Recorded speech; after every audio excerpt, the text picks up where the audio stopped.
Halo guys, assalamualaikum warahmatullahi wabarakatuh. Salam sejahtera and welcome back to my YouTube channel guys. Bhinneka Tunggal Ika, berbeda-beda tetapi tetap satu. Itu merupakan salah satu ungkapan yang sering kali kita lihat dan juga dengarin ya, apa yang dikatakan oleh orang-orang di Indonesia. Apa yang kita dapat lihat yaitu luar biasa Indonesia selalu di hati mereka ya. Kebinekaan Cindo lebih kuat dari Chinese Malaysia. Cindo itu adalah Chinese Indonesia ataupun kita sering kali panggil keturunan Tionghoa tapi orang Indonesia. Ini adalah satu hal yang untuk kita lihat bagaimana cerita mereka guys mengenai tentang Cindo.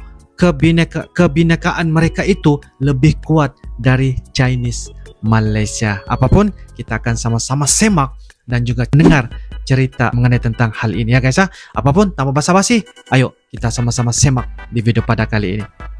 Ayo guys.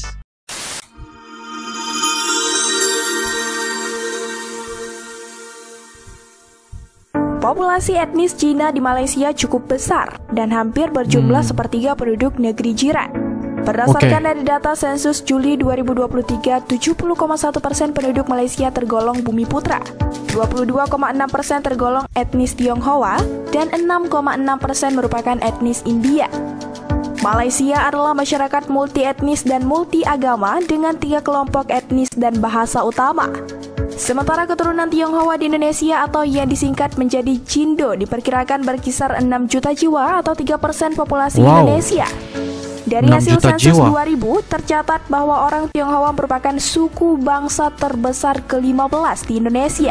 Walaupun sama-sama warga Tionghoa, namun kebiasaan dalam kehidupan hari-hari antara Tionghoa Indonesia dan Malaysia memiliki banyak perbedaan. Salah satu perbedaan yang paling mengagumkan adalah orang Tionghoa di Indonesia lebih nasionalis dan mencintai negaranya. Masih banyak hal lain yang membedakan antara Cindo dan Tionghoa Malaysia. Sebagai pencerahan, kamu akan mendapatkan jawaban dalam video ini. Mami. Apaan tuh? Apaan tuh? Di sini ya.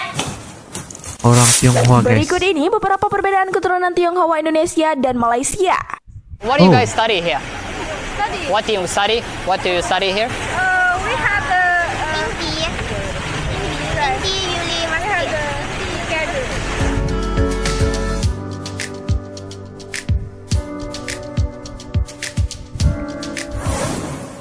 Bahasa, oke. Hey Steve. Pak, bukunya, thank you ya. Oh ya, thank you.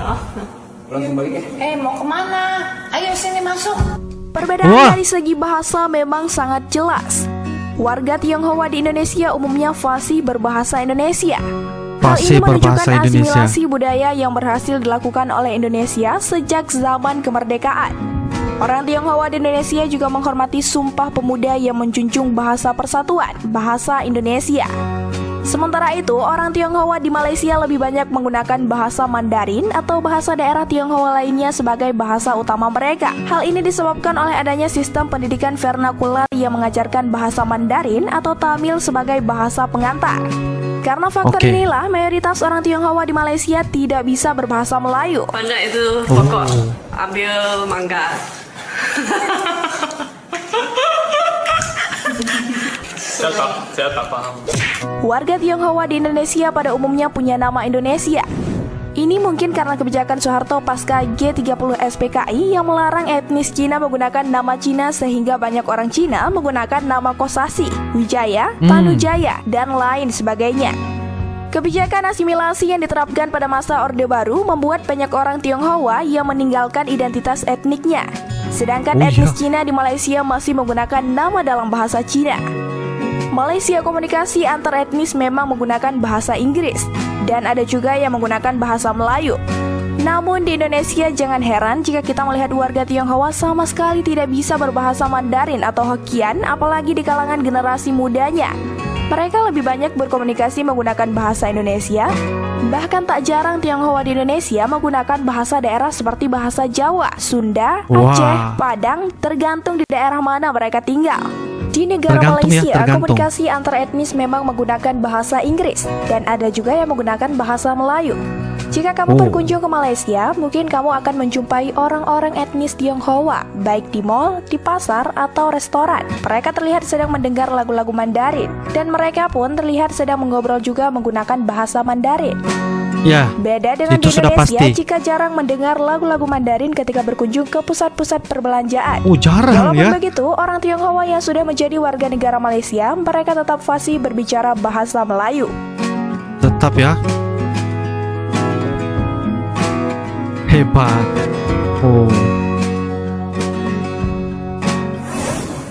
Lebih nasionalis. Lebih Perbedaan nasionalis. signifikan berikutnya adalah orang keturunan Tionghoa di Indonesia dikenal lebih nasionalis dalam mencintai negaranya.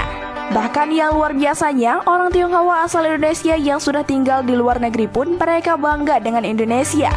Mereka masih mengaku orang Indonesia biarpun kewarganegaraannya sudah berubah.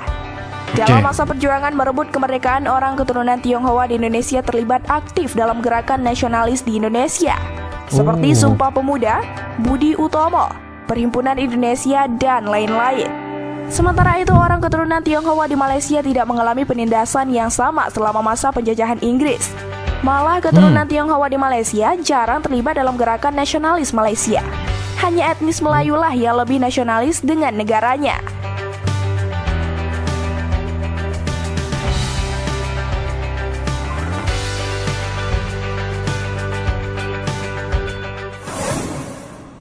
Agama. Dari segi agama juga sangat jelas perbedaannya. Orang Tionghoa di Indonesia mayoritas beragama Kristen, Katolik atau Protestan, Islam atau Buddha. Mereka juga cenderung lebih toleran dan harmonis dengan pemeluk agama lainnya karena mereka menghargai Pancasila sebagai dasar negara yang mengakui keberagaman agama. Di sisi lain, orang Tionghoa di Malaysia mayoritas beragama Buddha atau Taoisme. Orang Tionghoa di Malaysia juga lebih menjaga identitas agama mereka karena mereka menghadapi diskriminasi dari pemerintah Malaysia yang memberlakukan sistem preferensi bagi etnis Melayu yang beragama Islam.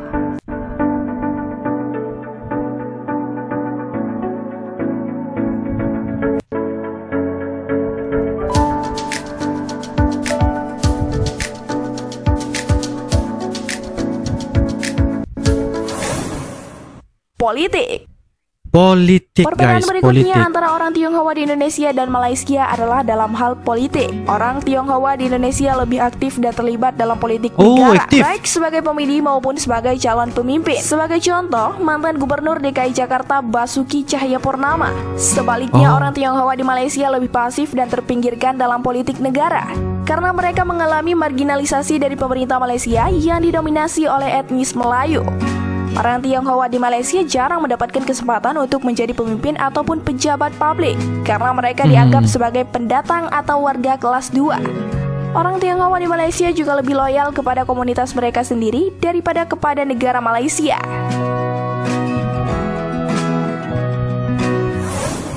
Budaya.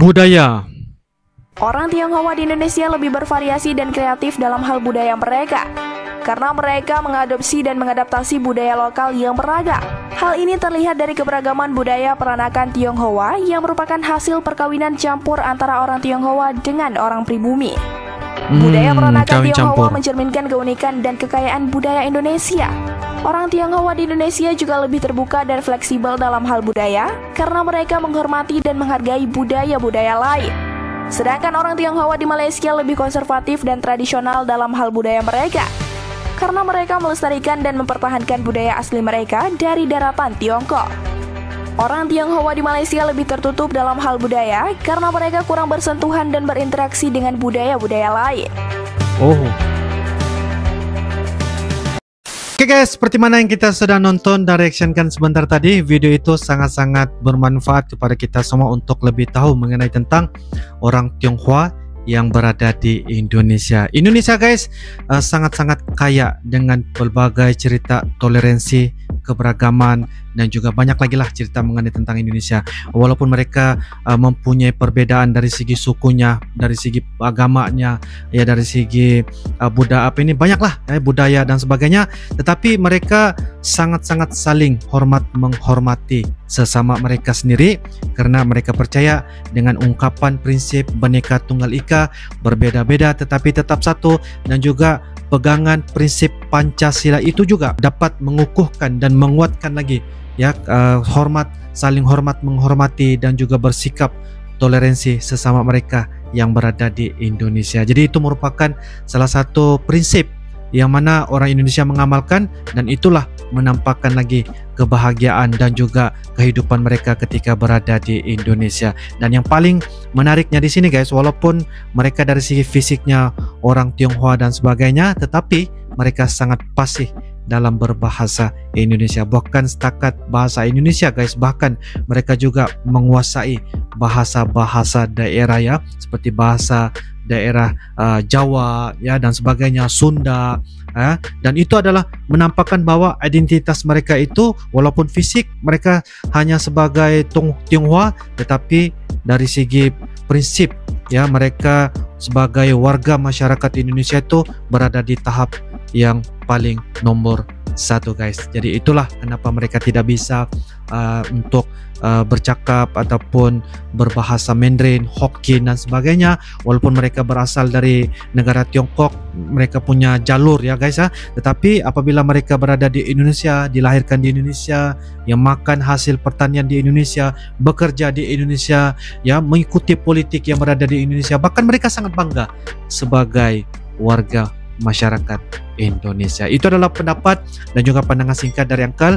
Mudah-mudahan video yang kita tampilkan sebentar tadi bisa untuk memberikan manfaat dan juga beberapa hal info mengenai tentang Chinese ataupun Cindo yang berada di Indonesia. Jadi guys, menurut kalian bagaimana? Silahkan tulis di ruangan kolom komentar ya. InsyaAllah kita akan bisa ketemu lagi di video-video akan datang. Sampai jumpa lagi. I love you Indonesia, I love you Malaysia. Assalamualaikum warahmatullahi wabarakatuh. Dadah.